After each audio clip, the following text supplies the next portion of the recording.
இருக்கீங்கல்ல, குழந்தைகளுக்கு கதை சொல்றீங்களா? சொல்றீங்களா? தெரிஞ்சாதானே சொல்ல முடியும். அது தெரிஞ்சுக்கிறது இல்ல. ஒரு காலத்துல பாட்டிங்க கதை சொல்லிச்சுங்க, இன்னைக்கு பாட்டி வந்து சீரியல் பார்த்துட்டு எங்க கதை சொல்லுங்க. பாட்டிங்க கூட கதை இல்லை, அதுக்கு கூட அவ்வளவுதான் காலியா இருக்கு. எவனோ ஒருத்தனுக்கு பார்த்த, எவனோ ஒருத்தன் ஒரு பாட்டி கெட்ட வார்த்தையில திட்டிட்டு போய் சாதம் எடுத்து, என்னடா இது கெட்ட வார்த்தை யாரா திட்டுதுன்னா அந்த சீரியல்ல வர அந்த ஒரு பொம்பளை பிள்ளைய திட்டுது. அவளுக்கு என்ன சொல்லி இப்ப இங்க வரணுமா, வந்து இத சொல்லணுமா அவகிட்ட, அவ சும்மா தானே போயிட்டு இருக்கா அப்படின்னு சாதம் எடுக்குது ஒரு கிளவி. அவ்வளோ இன்ஃபுளுயன்ஸ். நம்முடைய அறம் எங்க போனது? நம்முடைய கதைகள் எங்க? எங்க அம்மா கிட்ட கேட்டு பாருங்களேன், கதைய சின்ன பிள்ளைங்க வந்திருக்கீங்களாடா, தங்க விட முடியாதபடிக்கு 10 மணிக்கு அதை பேச விட்டாங்கப்பா, 7-7:30 மணிக்கு பேச விட்டுருந்தீங்கன்னா கேட்டிருக்கீங்க. அவங்க நான் எப்பவுமே சொல்றது இல்லை, டைலாக் நீங்க எல்லாருமே சொல்லியிருப்பீங்க. அம்மா கதை சொல்லுங்களேன். இருடா, இப்பதான் 11 மணி ஆகுது, உங்க அப்பா வருவார், ஏன் ரைட்டு அப்படின்னு கேட்டோம்னு வச்சுக்கோங்க, கதையா சொல்லுவாரு. அதை கேட்டு 2 பேரும் தூக்கிடலாம்.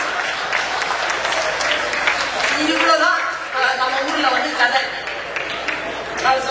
ஒரு 2 மாதத்திற்கு முன்னால் நான் அனுபவித்த ஒன்றை உங்களுக்கு சொல்கிறேன். உண்மையா சொல்றேங்க, ஒரு டான்ஸ் பெர்ஃபார்மன்ஸ் நீங்க பார்த்திருந்தீங்கன்னா அந்த வினாடிக்கு உங்களுக்கு மகிழ்ச்சி வரும். நான் இல்லேன்னு சொல்ல, சிந்தனையாளர்களுடைய பேச்சை கேட்கக்கூடிய மரபு தமிழ் மரபு. அதை கேட்டா சந்தோஷம் மட்டுமல்ல, நிலைத்த சந்தோஷம் நமக்கு கிடைக்கும். எப்பொழுது நினைத்தால் நம்முடைய வாழ்க்கையில் ஒரு நிலைத்த சிந்தனைக்கான ஒரு சந்தோஷம் கிடைக்கும் என்றால் சிந்தனையாளர்களை அழைத்து அவர்களை பேச வைத்து கேளுங்க. என்டர்டெயின்மெண்ட் அப்படிங்கிற விஷயத்தை குறைங்க. என்டர்டெயின்மெண்ட் கூட குறைக்க முடியாது, கேள்வியை குறைக்க முடியாது, ஒரு விஷயத்தை குறைக்கலாம். நான் தமிழ் படிச்சவர். தமிழ் அகராதியிலிருந்து இந்த ரமணா படத்துல அவர் சொல்வார், யாரும் தெரியாது, அவர் சொல்வார், தமிழிலே எனக்கு பிடிக்காத ஒரு வார்த்தை. அந்த மாதிரி ஸ்டைல்ல சொல்லணும்னா எனக்கு பிடிக்காத வார்த்தை பொழுதுபோக்கு. சும்மா இருந்தாலும் போயிடும், நீங்க போக்கவே வேணாம். Very limited. 22,726 நாளும் 32 நாளும் வாழ்ந்தீங்கன்னா 65 வயசு ஆயிடும். Only 23,000 days, 65 years. Time very limited. ரொம்ப limited time. நீங்க நினைச்சாலும் கூட ஒரு வினாடி கூட கிடைக்காது. 23,000 daysக்கு அப்புறமா நீங்க என்ன நினைச்சாலும் உங்களால எதுவும் செய்ய முடியாது. Plan your day. அந்த டேஸ்ல அந்த விஷயங்களை எப்படி சீஸ் பண்றது அப்படிங்கறத அந்த யூத்துக்கு சொல்லித்தாங்க. கேளிக்கைகளை வைத்துக் கொள்ளுங்கள்.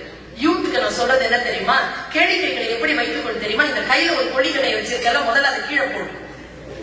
நான் பேசிக்கிட்டே இருக்கேன், உட்காந்துல இருக்கிறோம், அது கீழே வச்சு தம்பி உன்னதான் போடு. இது நமக்கு நாமே வச்சுக்கிற கொள்ளிங்க, வேற எதுவும் கிடையாது. டைம் ஈட்டிங் ஃபேக்டர்னு ஒன்று இருக்குது. It eats our time.